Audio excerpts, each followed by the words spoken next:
একবারও কি চিন্তা করে দেখেছেন কেন মামাদের বট এত বেশি মজার এত বেশি সুস্বাদু হয়? আসলে আজকে আমি সেই টিপসটা আপনাদের সাথে শেয়ার করব। আসসালামু আলাইকুম, সবাই কেমন আছেন? আলহামদুলিল্লাহ আমি তো অনেক বেশি ভালো আছি। তো আমি আজকে বট পরিষ্কার করব। আসলে এগুলো পরিষ্কার করে রাখছে, তারপরে অনেক ময়লা আছে।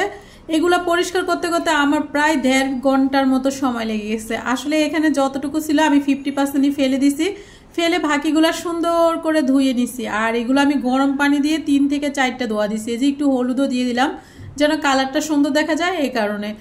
আর এখানে আমি প্রথমে পেঁয়াজ কুচি দিয়ে দিছি, দিয়ে আমি এটা কিন্তু একদম সব কিছু মেখে বটটা বসাবো। আর মামাদের মতো ভাজা ভাজা একটা বটের যেই টেস্টটা, ওই টেস্টটা কিভাবে পাবেন আমি আপনাদের সাথে আজকে গোপন ওই টেস্টটা শেয়ার করব।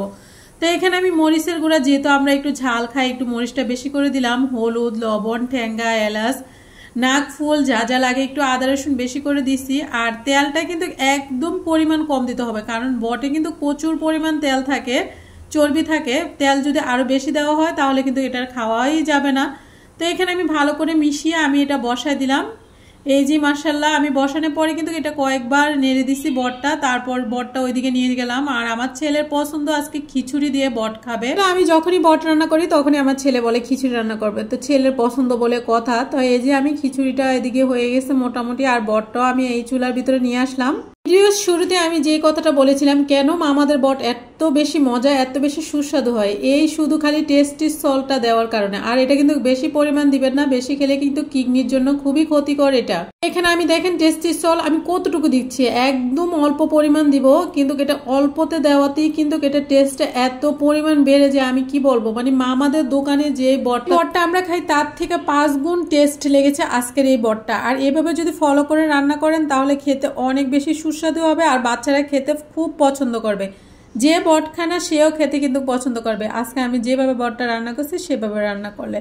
তো এখানে এই যে ফাইনালি আমি তেল অল্প দিছি, আর তেলটা মাশাআল্লাহ কি সুন্দর উপরে বেশি উঠছে। আর আমি কিন্তু এটা খেয়ে দেখছিলাম মানে সিদ্ধ হয়েছে কিনা, অনেকটা নরম হয়ে গেছিলো, আর খেতেও মাশাআল্লাহ অনেক বেশি টেস্ট হয়েছিল।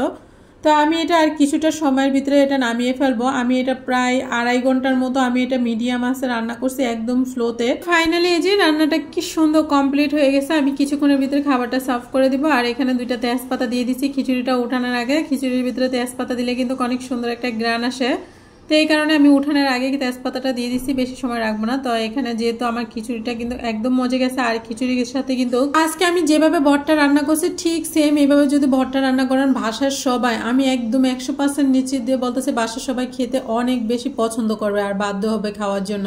তো খিচুড়িটা চারোদিকে দিয়ে আমি এটা একটু আর কিছুটা সময় দমে রেখে দিব, যেহেতু খিচুড়িটা হয়ে গেছে ফাইনালি আর বেশি সময় লাগবে না। তাই আর 5 মিনিটের মতো রেখে আমি এটা তুলে ফেলবো। এই যে মজে গেছে। আমি দেখছিলাম লবণটা হয়েছে কিনা, আলহামদুলিল্লাহ। আসলে আমি কখনো লবণ চেক করি না, পরবর্তীতে দেখি না মাশাআল্লাহ পারফেক্ট মতনই সব কিছু হয়ে গেছে। তো এদিকে আমি যে খাবারগুলো নিয়ে আসলাম, তো এখানে বট নিব খাওয়ার জন্য। তো এখানে বটটা কালারটা কিরকম হয়েছে মানে ভালো করে ক্যামেরার মাধ্যমে বোঝা যাচ্ছে না, কিন্তু ফাইনালি কালারটা কিন্তু অনেক বেশি সুন্দর হয়েছিল।